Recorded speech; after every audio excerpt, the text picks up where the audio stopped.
মাননীয় স্পিকার, এই রাষ্ট্রপতি চুপ্পু এস আলমের হাতে ইসলামী ব্যাংকে তুলে দেওয়ার কারিগর 2 কোটি আমানতকারীকে পথে বসিয়েছিল এবং জুলাই গণহত্যার সময় তার ভূমিকা, ফ্যাসিবাদের সাথে তার সংশ্লিষ্টতা সবকিছু আমরা জানি।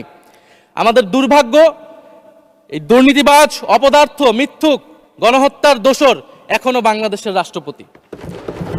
একটা আলোচনা কয়েকবার এসেছে যে রাষ্ট্রপতির অধীনে কেন শপথ নিয়েছি আমরা বলতে এখানে ব্যক্তিগতভাবে আমার কথাই বলেছে, কারণ আমি এখানে শপথ নিয়েছিলাম। তো মাননীয় স্পিকার, সেই সময় প্রেক্ষাপট আর এখনকার প্রেক্ষাপট কি এক? জুলাই গণ অভ্যুত্থানের পরে 5ই আগস্টের পরে আমাদের সামনে 2টা অপশন ছিল। আমরা বলেছিলাম জাতীয় সরকার করতে হবে, সেই জাতীয় সরকারের প্রস্তাব বিএনপি নাকচ করে দিয়েছে।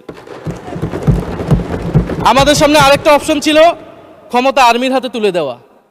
যদি আমরা সেই দিকে আগাতাম, আজকে তারা এখানে বসতে পারতেন কিনা মাননীয় স্পিকার সেটা সন্দেহ আছে।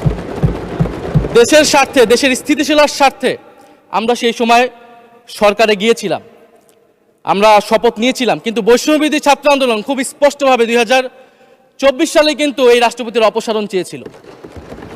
সেই সময় সাংবিধানিক ধারাবাহিকতার কথা বলে রাষ্ট্রপতির পক্ষে অবস্থান নিয়েছিল বিএনপির মহাসচিব মির্জা ফখরুল আলমগীর সাহেব, তিনি নিজেই কথা বলেছিলেন।